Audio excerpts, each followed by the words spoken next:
Hi everybody, this is the Prelab for your colorimetric gold nanosensors lab. So in this lab, we're going to be exploring gold nanoparticles and their applications as gold nanosensors. So as you probably know, bulk gold is stable, non-toxic, a good conductor of heat and electricity, and corrosion resistant. But nanoparticles of gold can have very different properties from its bulk. In this lab, you're going to synthesize gold nanoparticles in a liquid medium using wet chemistry techniques. And then you're going to test the efficacy of that gold colloid as a nanosensor by adding different compounds to the solution and observing the color change. As you can see here in the picture, this is what bulk gold looks like. This is what your stock solution is going to look like once you create it. And then you're going to test it by adding different compounds to the solution and observing the color change. So for the synthesis of the gold nanoparticles, we're going to be using gold chloride trihydrate and a solution of sodium citrate. And in this reaction, the sodium citrate acts as a weak reducing agent, which reduces the gold chlorate ions in the liquid medium, in the water medium, to gold. And then it acts as a stabilizer, preventing the agglomeration of those nanoparticles into larger particles, which might precipitate out of the solution. The way that it does this is a layer of citrate ions is going to absorb around each nanoparticle. I'll show you an image of that in a second. And it prevents these from aggregating. And the anions of the citrate electrostatically repel one another to keep the nanoparticles separated. When it's in this state, the colloid appears ruby red because the gold nanoparticles absorb the shorter wavelength light in the green part of the spectrum specifically, about 520 nanometers. So here's a cartoon of what I mean. Your gold nanoparticles in the solution with no additive have these citrate ions, if you zoom in, kind of shown around them there. And of course the citrate ions are negatively charged, and then that prevents them from interacting with the other gold nanoparticles due to the like charges of the negative citrate ions repelling one another. Okay? Now, once the solution is synthesized, you're going to add different compounds to it to observe how those nanoparticles can act as sensors. If you use a strong electrolyte like salt, the ions of the salt are going to shield the negative charges on those particles caused by the citrate, and that allows them to approach and aggregate into larger and larger clumps.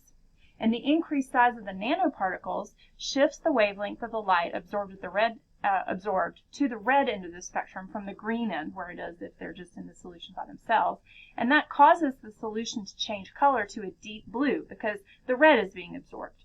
So if you add enough salt, though, so be careful not to add too much, because if you add enough salt, the particles are going to clump together too much, and they just come out of the solution as a dark precipitate. So that's salt solution is one of the test compounds that you're going to add. You're also going to try others. Specifically, you're going to try sugar, and then you're going to try egg whites, and then add salt after you add the egg whites. So what is that going to do? Well, if you add a weak electrolyte or a non-electrolyte like sugar, then the electrostatic repulsion between the gold and the citrate ions isn't disrupted, and the solution stays red. Now, to be clear, you might see a small shift in the color, and that'll happen if the agglomeration is slightly affected, but it's not dramatic. It might go from red to pink, for example. Now, however, when you add the egg whites and then add salt after you add the egg whites have a protein, and that protein has a high molecular weight, and it can act as a stabilizer, adsorbing to the surface of the nanoparticles, and then it inhibits aggregation even when you add salt. Okay? So you'll see that effect. Now, just to go over the safety, these chemicals that we're are going to use are considered hazardous. So what I'm going to do to minimize problems is I'm going to prepare a stock liquid solution of the gold salt and the sodium citrate in two different stock solution containers. And then you're going to mix those stock solutions in the amounts dictated in the lab, bring them to a boil in the fume hood while stirring, and that'll help form the nanoparticles. And then you're going to take that colloid that you've created and divide it into different containers, and then test the nanosensor applications by adding various test compounds. And that'll test the efficacy of it as a nanosensor. So this should all limit your exposure to the hazardous chemicals and make it safer.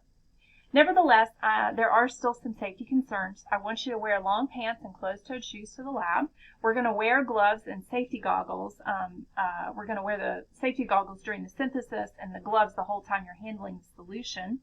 And you're going to keep the synthesis part of the lab in the fume hood, okay, so that you're not breathing stuff. If you have long hair, please bring something to pull your hair back.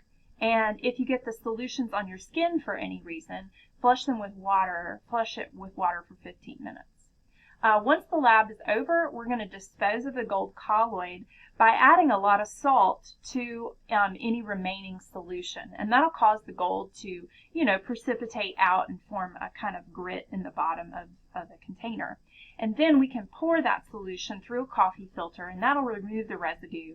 And we're going to dispose of the residue in the filter in the trash. And the remaining liquid can just be poured down the sink. To give you a little bit more detail about what you'll see during the reaction, it's really kind of fun to watch. The solution starts as a yellow color, and that's the gold chlorohydrate in the water, in the distilled water. It starts kind of yellow, and then it becomes clear as soon as the citrate is added. And then as you heat it, it turns gray, and then dark gray, and then purple, dark purple, and then finally ruby red. And it's the ruby red that you stop.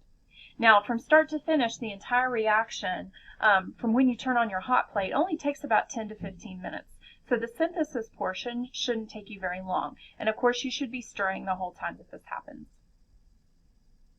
To explain a little bit of why it changes colors so much during the reaction, this is important to understand because, of course, the color change that you see in nanoparticles is highly dependent upon the shape and size of the nanoparticle itself. And this is an important concept in nanotechnology. And it's only recently that the intermediate colors in the reaction, the gray and the purple that you see, have been understood and correlated to the formation of different nanostructures before they finally form those gold nanoparticles. Specifically, there was a study done, cited here below, where they took TEM images, and it showed that a few seconds after adding the citrate, little gold nanowires are formed, and you can see that in this TEM image here. And then the nanowires disintegrate into nanoparticles, sorry about the typo, and the solution is then going to turn ruby red. So in other words, in the intermediate formation where the purple is, it's because you see actually gold nanoparticles being formed in the solution. And then those nanowires disintegrate and they form the nanoparticles that are the final finished product. Now, these gold nanosensors that you've created, one of the commercial applications and scientific applications of gold nanoparticles as nanosensors is that they're plasmonic colorimetric biosensors. One example to just start off with is genetic screening. And in genetic screening, of course, scientists are looking for a specific gene sequence in a sample that can cause a disease. So to use them in this way, you have to target specific types of DNA that cause the disease. So what you do is you prepare two sets of gold nanoparticles. One is going to have DNA attached to it that binds to one end of the target DNA, and then the second set carries DNA that binds to the other end of the target DNA. And then when the nanoparticles are dispersed in water and you add the target DNA, it binds those two nanoparticles together and it links them to form an aggregate and changes color dramatically, just like you're going to see in today's lab.